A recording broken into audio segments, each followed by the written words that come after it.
From Kansas State University, this is Agriculture Today. Eric Atkinson with you. Ahead today from the Kansas Forest Service at K-State, Jason Hartman will discuss the continuing wildfire threat across Kansas and what you farmers and ranchers can be doing now to protect your operations and your property from wildfire damage. Then K-State's Sharon Breiner and Mandy Fox from Ag Oasis Dairy will talk about Dairy U, a special educational opportunity for young people to learn about the nuances of the dairy industry in southwest Kansas this summer. K-State's Ignacio Ciampitti will preview the series of K-State Grain Sorghum Schools taking place in February around Kansas.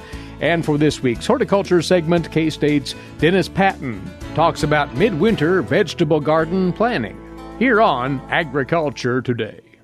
While many people know hunger is an issue in developing countries, it is also a problem in our own backyards.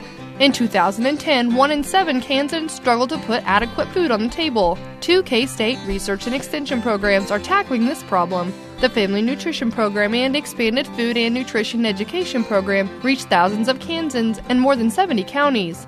They learn how to eat healthy with a low budget. For more information about these programs, visit ksre.ksu.edu. Well, with the weather conditions that we've had the last several months and coupled with a rather productive year out in the rural hinterlands of Kansas this past year, we potentially are set up once again for another heavy wildfire threat in the state of Kansas. We'll find out to what extent that might be now with our guest. Jason Hartman is with us from the Kansas Forest Service here at Kansas State University. He's a fire protection specialist, and it flat out is dry. That's the bottom line, Jason, and when it's this parched, that means that the potential for wildfire is just that much more heightened. It does certainly aid to our concern. Even given the most recent snowfall, which isn't very much in terms of moisture, it's been a long time. It's been since early fall that we've had any significant moisture across much of the state, south and west and even northwest, getting into some pretty significant drought conditions as we go further and further from that last significant moisture event. And so the concern is definitely there. Regrettably, we have benchmarks we can compare to 2016 and 17, both of which featured a number of wildfires and some record-setting wildfires in southwest Kansas. You look at the conditions currently, which we'll maybe dig into a little deeper. How do they pair up with what we've seen the last 2 years? Well, the pieces of the puzzle that are unfortunately looking to line up very similar to both of those years are a fairly good amount of moisture in the late spring, early summer, followed by the tap getting turned off in late summer, fall, and then through the winter. And we're also looking at that same condition in the later parts of 2017 leading into the traditional late winter, early spring fire season of 2018, where we had moisture in the growing season that added a lot of fuel out there, and then since then it's been dry. So we're looking like some of the same conditions, but hopefully don't get some of the same results, but we'll have to wait and see. So the fuel load is comparable. Of course, it'll vary from point to point around Kansas, but is it as heavy as last year, the year before then? As we talk to some of our colleagues around the state, our district foresters, our partners in other agencies, as well as the fire service personnel at fire departments across the state, there is that concern of a more than usual the last few years fuel load, a 2016, 2017 type of fuel load out there. Jason, not only is there a substantial volume of fuel load out there, our light snow cover has not done us any favors because that fuel load for the most part remains fairly upright, correct? Correct, yeah. For snow cover to really do the benefit that we hope for out of it, it needs to be kind of a heavy wet snow that you don't see the stems still sticking up out of it, where it's kind of laid all that down, which the laid down fuel, it's still the amount of fuel there, but it doesn't catch the wind as much, and it just doesn't have as intense of an effect as the standing. So, yeah, if we could order that up through the weather, folks, that'd be great. More of a wet, compacting snow between now and March, that'd be great. Third time will be the charm, and something will change. We'll get some moisture. We won't get the winds, and we won't have that type of situation. But I'd rather be prepared for it and have it not come than hope against hope and get caught unawares. We do want to talk about preparation as we visit today and precautions that rural dwellers and others can take to at least lessen the chances of a wildfire outbreak. And what are some of the things that you share with audiences as you go about speaking on this topic now? There's some due diligence things as you get in closer and closer to fire season, which traditionally, like I said, is the late winter, early spring that we get those combinations of really windy days with really low humidities. And then we get into some activities that are the ignition sources.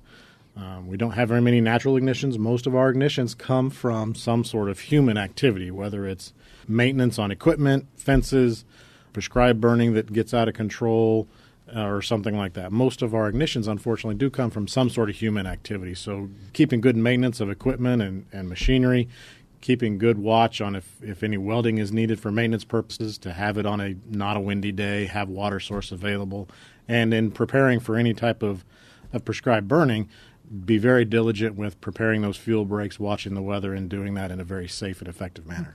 When you talk about informative resources that will let an individual know whether or not that fire danger is high, we have spoken of the kansasfire.org website during the prescribed burning season, but even outside of that burning window, would that be a place to go to know where we're at? KS Fire is the resources. Some of its tools are only active during the traditional prescribed burning season. March through May, I think, is when some of its tools are. But there's a wealth of information there year-round. The National Weather Service is one of the great places to go for fire weather information, to know if it's upcoming to be a bad fire weather day. At the national level and a longer-term level, there's a National Fire Weather Outlook that just came out.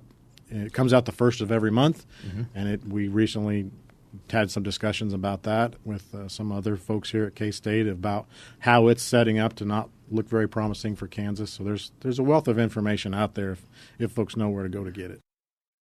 Preventing ignition is the utmost, of course. Are there things that landowners, homeowners in our rural areas can do to lend some protection to their property and to themselves in the advent of a wildfire that maybe they're not responsible for? Absolutely, yeah. We never know for sure. It'd be nice if we knew we could prevent all ignitions, but that's unreasonable to expect. So, yeah, there are some things to do in the event that a wildfire is threatening property, having a fire break established of some kind, and that can be something as nice to have around as a well-maintained, mowed, watered lawn. And also a big threat to structures that isn't as thought of is the embers that come off of a fire, even if the flames don't make actual contact. If there's a wood pile, lawn furniture, anything that could recept that ember and ignite and then threaten the home needs to be kind of just policed up, cleaned up, and straightened up so that there isn't that receptor source for those embers in that wildfire situation. Will go a long way to protecting the structures. So really anything combustible that might be next to your structure, firewood pile comes to mind immediately, like you say. But there are other things that maybe folks do overlook that could well serve that same purpose, and they want to tidy that up right now. Yeah, spring cleaning maybe needs to come a little early. Get the gutters cleaned out of this last fall's leaves, little corners of the deck where the leaves like to pile up, get that cleaned out. Things like that can really go a long way to just making things safer for the home. And folks can go to the extent of mowing fire breaks even beyond their yard, which could help if, in fact, they have quite a bit of growth in that general vicinity. Yes, any distance you can increase between the main fire and the structure will reduce, obviously, the actual flame contact, and then also reduce that ember threat as well, the more distance you can create. So there are a number of sensible and basic steps that folks can take. When we get into the prescribed fire season, we're still a ways away from that, but it'll be here before you know it. Those who are practicing prescribed burning, they need to be thinking in terms of cautious behavior. That goes without saying, but it's worth stressing, Jason. Yeah, and in some ways, we're not quite to that season yet, but in some ways we're past the season because some of the preparation to have a good, safe burn maybe should have already been done before we got into this cold weather where the ground isn't as workable, to have some fire breaks put in, things like that. Fire breaks can start as early as the fall and definitely should be put in well in advance so that any thatch and waste left behind can be gotten rid of before the burn actually happens. But preparation is key to having it done safely and effectively. And when it's done, it's a great help and benefit to reducing wildfire threats. And a fire break can be, once again, a mowed swath. You could actually, if the weather is right, burn a swath around that property, around that area to be protected to accomplish the same purpose. Yeah, there's many options for fire breaks. There's places that it's acceptable to the owner and to the soil type. Can be disced, mowed, can be made as a black line. There's a wide variety of options out there. Resources of information on how to accomplish that are out there at Kansas Forest Service for one place, but the hope is that this will not be a repeat of 16 or 17 anywhere in Kansas. But the fact of the matter is, and you noted this before we went on the air, we've already had some wildfire activity in Kansas. And in fact, this past fall was a bit on the high side in that regard. According to our records, which is not the most complete set of records for fire reporting that's out there, we just get what fire departments voluntarily pass on to us for the large fires. And in that regard, we did have more reports of more acres burnt in a November, December timeframe than what we've had in quite a while. So there was activity, there was receptive fuels as recently as just last month. Mm-hmm. So once this current snow cover that's out there is gone, which could be as early as this weekend, we could be right back into being in some significant fire danger. And we've had a warning shot across the bow already, unfortunately. You could look at it that way. You have thousands of acres, which compared to the hundreds of thousands we had isn't that much, but for the time of year, the November, December, it was definitely kind of a little bit of a concern. We'll keep it on the front burner, pardon the expression, as we go into the spring season, for conditions are ripe right now and may stay this way for a while for wildfire incidents around the state of Kansas. Due diligence, as Jason says, is the ticket here in protecting your property and your person as well from the danger of wildfires, and we'll talk again soon. Thanks, Jason, for coming over. You're welcome. Thanks for having me. He's a fire protection specialist with the Kansas Forest Service here at Kansas State University. That's Jason Hartman. Again, you can go to the Forest Service website, kansasforests.org, for more information on wildfire prevention and protection, as well as a host of other informational resources on current conditions that may prompt wildfire activity in the state. And you're listening to Agriculture Today. We'll be back in a few moments on the K-State Radio Network. What is radon? Home exposure to radon gas is the leading cause of lung cancer death in the United States for non-smokers. In Kansas, 1 in 4 homes will test at or above the EPA action level. The Surgeon General recommends all homes be tested and fixed if necessary. Visit kansasradonprogram.org for more information. Test, fix, save a life. This message brought to you by the Kansas Radon Program, the Kansas Association of Broadcasters, and this station.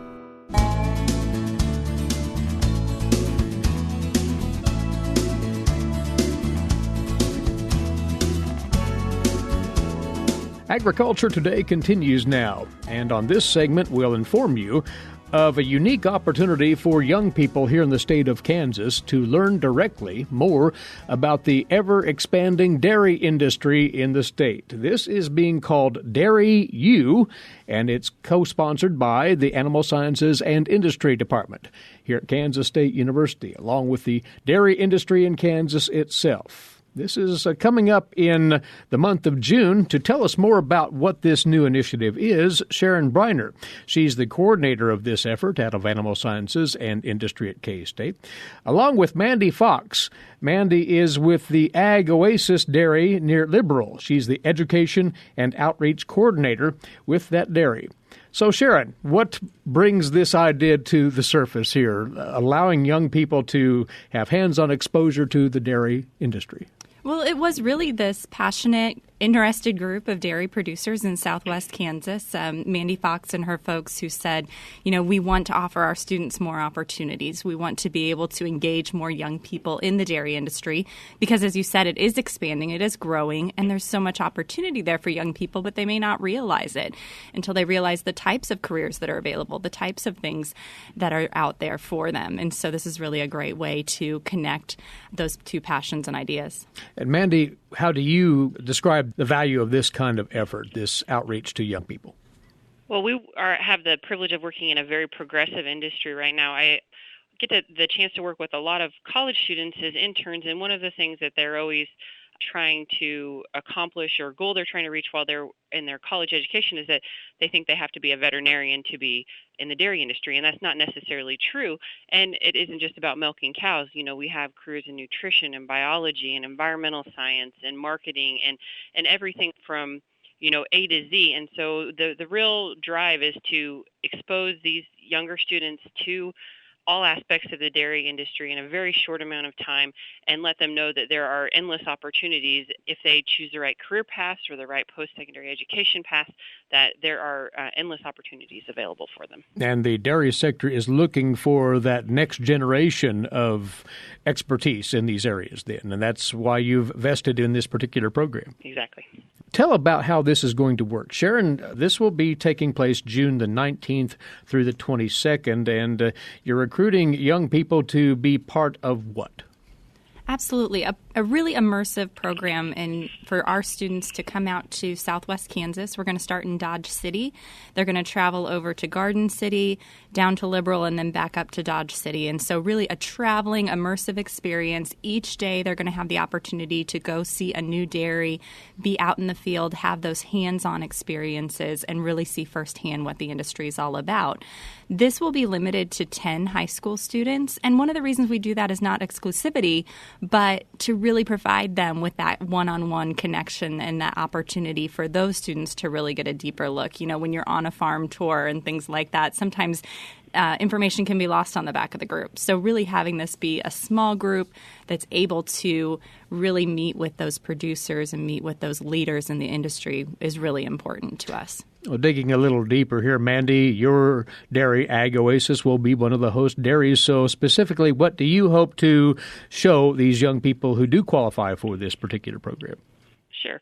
Well, our group, Ag Oasis, actually encompasses 3 dairies. We have one near Liberal, Kansas, Toll's Dairy. We have one near Moscow, Kansas, which is called Moscow Dairy. And then we have kind of a tandem dairy that runs in Boise City, Oklahoma.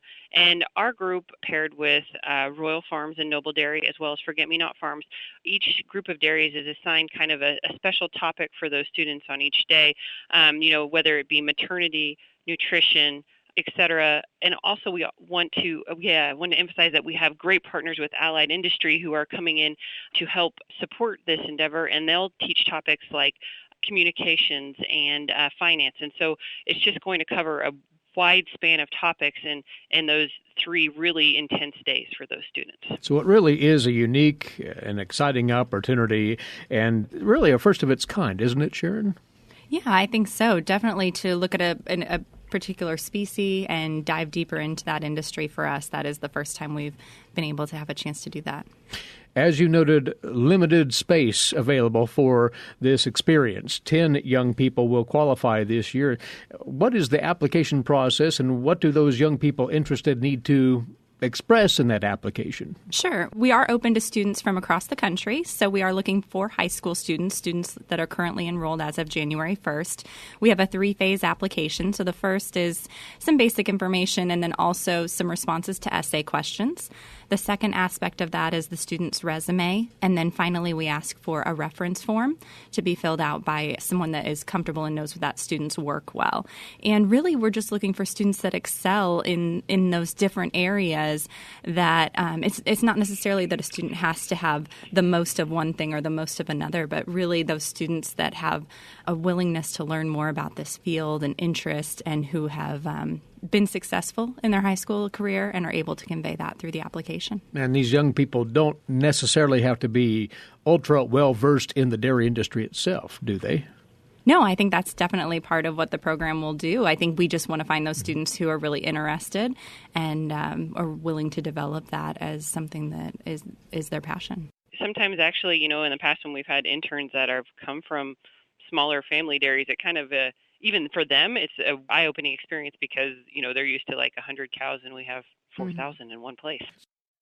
Again, this will take place in the latter part of June, so how soon do those applications need to be submitted? Yes, applications are due Monday, April 2nd.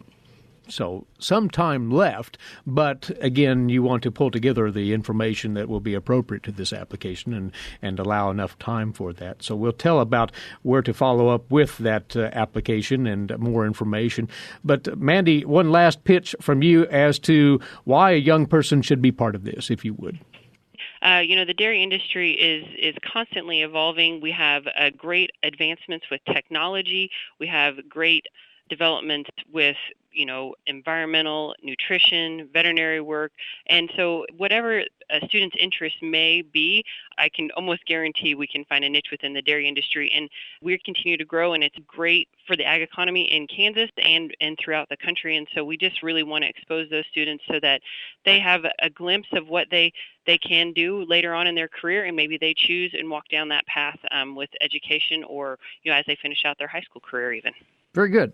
So, Sharon, there is a website that youth can go to look into the program further and to apply, correct? Yes, they can visit youthlivestock.ksu.edu. And applications due, again, April the 2nd. That web address, once again, is youthlivestock, all one word, .ksu.edu. This is an exciting opportunity for young people to, as it implies, prepare youth for a potential future in the dairy industry. It is called Dairy U, June the 19th through the 22nd. It'll take place in the dairy industry, largely in southwest Kansas. Congratulations to the both of you for pulling this together, and thanks for the preview of this right here. Mandy? Thank you. Thank you. Sure. Along with us, Sharon Breiner. She's from the Animal Sciences and Industry Department at K-State. She's on the coordinating end of this effort, along with Mandy Fox. Mandy is with the Ag Oasis Dairy near Liberal. She's the Education and Outreach Coordinator for those dairy operations associated with Ag Oasis. And youthlivestock.ksu.edu for the full details. Once more on Dairy U. While we've a moment ahead of the break, and while we're on the topic of the dairy industry, the 2018 K-State Dairy Days are set to go now. They'll be hosted by the university February the 1st in Seneca, northeast Kansas, then February the 2nd in Whiteside, south central Kansas.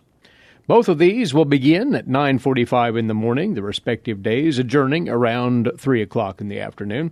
Information-packed these dairy days, including a presentation by Dr. John Gosser, an animal nutritionist, about moving your dairy toward better margins and better grain and starch utilization in dairy cow feeding. K-State's A.J. Tarpoff will lead a session focused on dairy beef quality assurance guidelines. Other lead topics, a producer panel discussing technology practices they've implemented. Also, there will be discussion of such things as resynchronization strategies for open lactating cows, glucose needs in transition cows, and transition cow health during our Kansas summers, along with more on this program. They urge you to pre-register for this event for the Seneca location. Contact the Meadowlark Extension District Office, 785-336-2184. For the session in Whiteside, the Reno County Extension Office, 620-662-2371. The annual K-State Dairy Days, Thursday, February the 1st in Seneca, then Friday, February 2nd in Whiteside.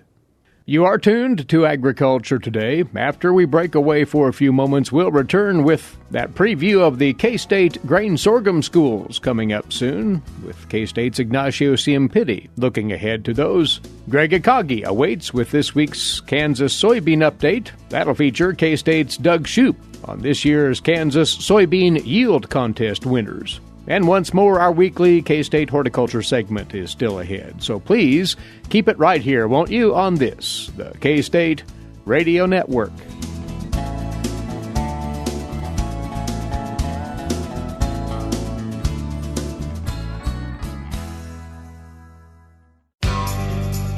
Did you know every Kansas farmer feeds 128 plus people? Kansas farmers are hard workers, dependable, authentic, and sensitive. Not only do farmers put food on your table, but they put clothes on your back and fuel in your car. For more information about Kansas farmers, visit K-State Research and Extension online or stop by your local extension office.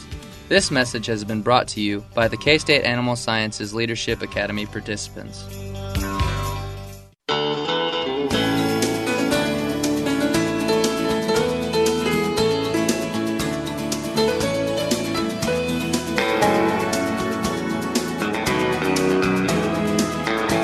This is the K-State Radio Network, and you're listening to Agriculture Today. Eric Atkinson here. Well, a series of 3 K-State sorghum production schools will be offered in early February to provide in-depth training for you grain sorghum producers. These are set for February the 6th in Dodge City, February 7th in Hutchinson, February 8th in Washington. These are one-day schools, and they'll cover a number of issues facing you grain sorghum growers, as we hear now from K-State crop production specialist Ignacio Ciampitti. Basically, the idea is to make sure that we can provide specific topics by region. Key relevant topics, in many of our schools will be weed control. Weed control is one topic that is still... It's a huge topic. It's a huge topic. We always have those questions from the farmers asking us when the new hybrids insect will come out. So we'll be discussing a little bit about that. Also, we'll be discussing about the new type of strategies, how to control those weeds on the new hybrids. Relevant topic, as last year was not as important, that was good, is on the sugarcane aphid. It's still a relevant topic. we were still learning on how to handle those insects. It hasn't gone away. So. It hasn't gone away. We want to make sure that our farmers are still, to make sure that we are ready, we take action, and we scout. These are main key topics. We always will have updates from our specialist. We'll have an update on nutrient and production in all the schools.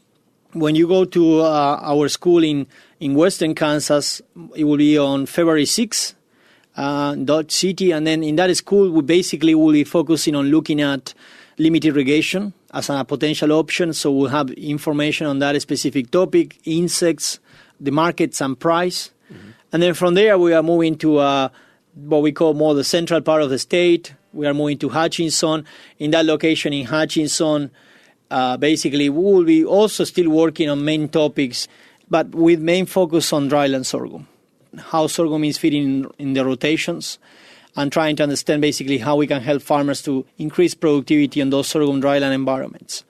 And then lastly, we will be finishing in Washington. We have a still very good number of sorghum makers in that area, and very similar topics with the focus of always trying to provide one place, one stop that the farmers will enter to our schools and will get the new updated information on all the main topics that are relevant for sorghum production. And again, relevant for the location. For sorghum is a universal crop in its durability, but succeeding with sorghum is not automatic. So producers need to bring their specific questions to you and the presenters as to solving their issues with sorghum or finding ways to hike their yields, whatever the concern might be, right? Yes, exactly right. We have different ways to register to the schools. Okay. Online is one option. It's very simple. It takes 2 minutes just to complete few information in the online system. And if you don't want to go online, you can call to our extension offices in each of our counties. So we have presence. And then from there, just call your friend, your agent, make sure you get your name there, register for the schools. We are looking to have a deadline for registration, and by January 30th, it's just kind of a week before the schools, before the event. The schools are primarily sponsored by our Kansas Grain Sorghum Commission, and it's an event that is free to attend, and lunch is provided. And one of the unique features for anyone looking for CCAs or commercial pesticide credits, then there will be also be offered all these type of credits at all the schools.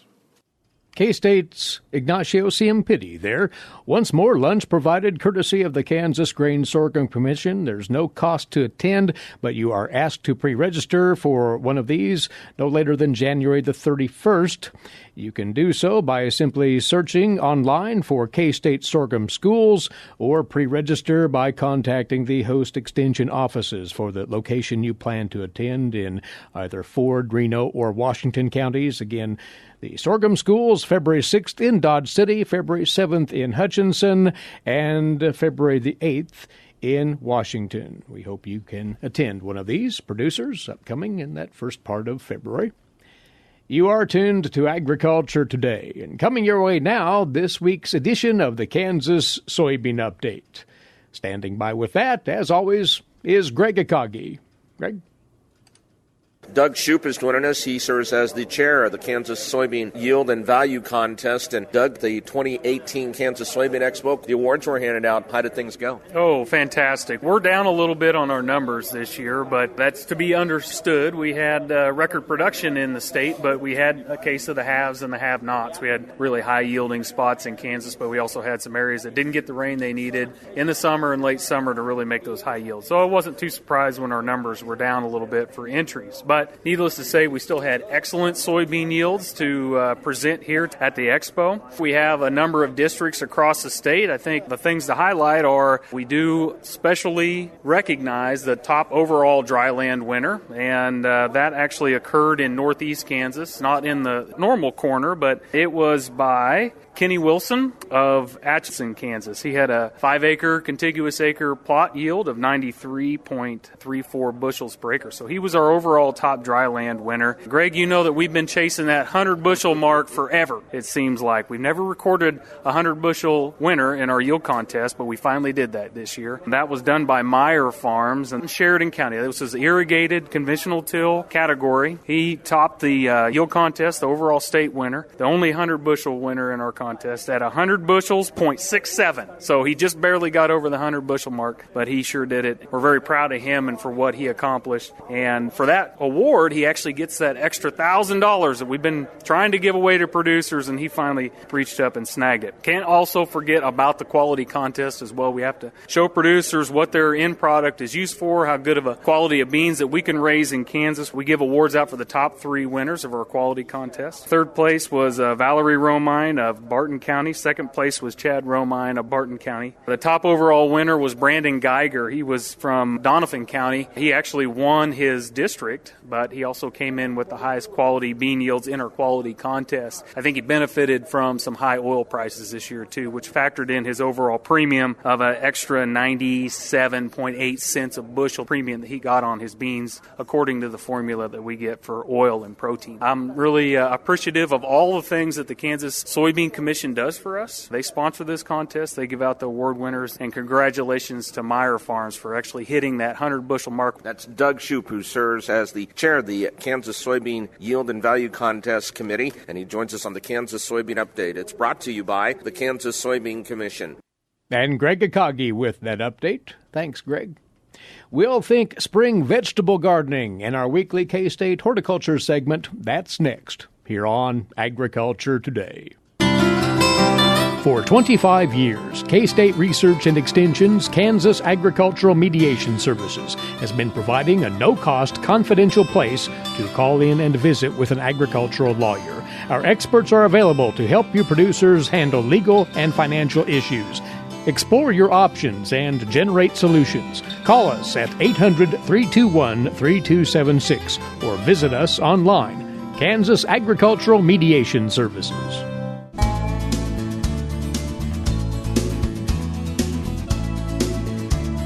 Coming your way now on Agriculture Today, our time set aside every week to talk horticulture. Dennis Patton has joined us once again. He's the horticultural agent, K-State Research and Extension, based in Johnson County, northeast Kansas. On these cold, dreary winter days, one understands how a gardener would long for the gardening season, Dennis, and maybe to whet that appetite, if you will, a little further, we want to get into some vegetable garden planning, prompted in part by that assortment of seed catalogs that are coming out now, and those certainly get folks going in this direction, don't they? That is correct. I tell you what, it has been bitterly cold across most of Kansas the last few weeks, and when I get a new garden catalog on my desk or at home, it certainly gives me something to wrap around in the evening nights at home for hopefully another great year outside. And as these catalogs come out, folks will see that there is a wide assortment of vegetables under each category that they can look at, consider, choose from. We do need to let folks know that K-State Horticulture does provide significant resources on variety selection, don't they? That's correct, and actually new this year is K-State Extension did update our recommended variety selections for Kansas gardeners, and that's always a great place to start with success.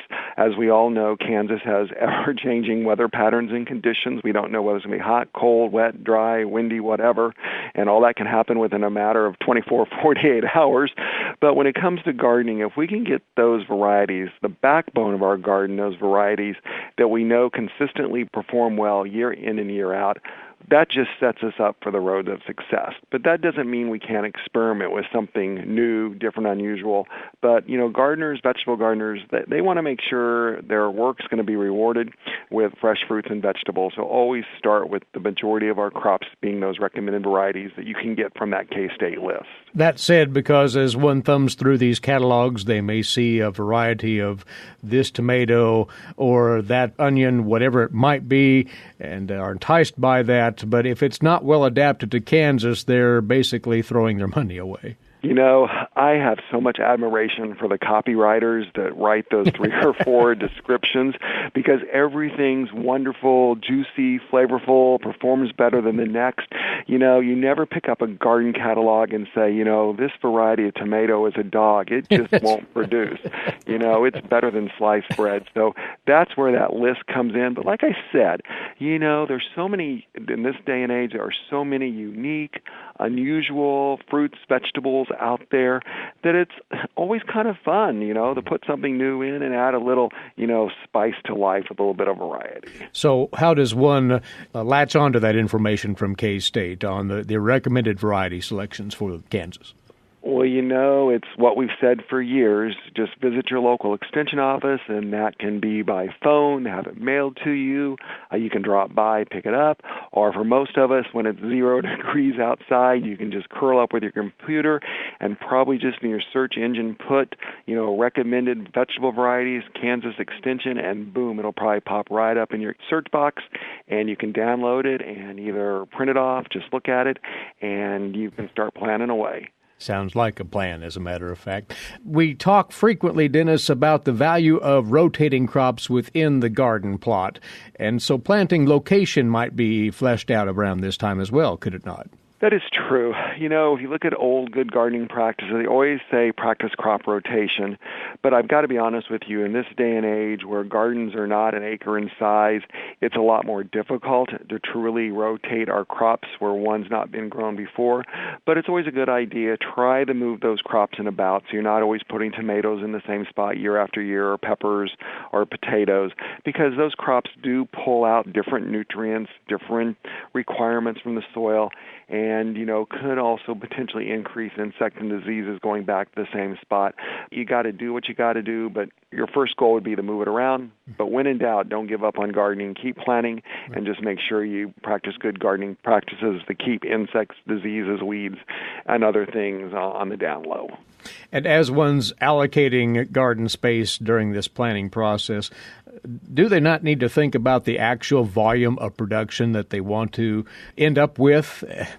Because at times folks find themselves with an overabundance of certain vegetables. Correct. K-State does have the vegetable garden guide that does kind of give you an idea of how many plants or seeds to plant to feed a family or a person and how much space to take up. But, it's not rocket science, but plant what your family is going to eat and going to enjoy. If you don't have a way to consume okra, don't plant okra. And then you ought to fudge in that factor. Am I just going to eat this fresh? Do I want to have some to give away to my friends and neighbors? Or am I going to can or freeze that produce for later on? And I think all those factors kind of come into play. And unfortunately, even at best planning, sometimes we fall problem to that feast or famine. Either we have not enough or too much, and then we have to maybe be a little bit more creative. We have excess, which is a good problem to have, not a bad problem to have. Think it through what's practical for you and your family as you would consume those vegetables eventually. One last thing here among likely many others we could tackle here, Dennis. It's awfully cold outside, but this would be a great time, you would suggest, for gardeners to carry out that soil test to see what the nutrient levels be in their gardening area in advance of that first planting of the spring. That's correct. The first planting, we plant potatoes on St. Patrick's Day, March 17th. So what's that, about 6 weeks away? It's going to hear before we know it. And getting a soil test does take a couple weeks through K-State. And I think in Johnson County, at least, we're supposed to be in the 50s this weekend. If the soil's dry, why not get out there, pull a sample, take some random small plugs from various areas in the garden and bring in 1 to 2 cups of soil to your local extension office. Get that sent off to the lab. They'll come back with your pH, phosphorus, potassium levels. There's other tests that can be run. Then before you put that first seed in the ground this spring, you'll already know if there's any recommendations for fertilizer, pH adjustments that can be made. And the old adage, you hit the ground running for a wonderful season. Traffic that through your local extension office. That's one way to get your garden soil tested for nutrient content. And Dennis, we appreciate your comments as always. Thanks, Eric. Along with us, Dennis Patton. He's the Johnson County Extension horticultural agent and sharing some of his thoughts on getting geared up for the vegetable gardening season through a few planning steps here as we work our way ever so steadily through winter now. Dennis featured on this week's K-State Horticulture segment. And our time's away for today. Again, thanks for tuning in, and please be back with us here tomorrow, won't you? Until then, Eric Atkinson for Agriculture Today. This is the K-State Radio Network.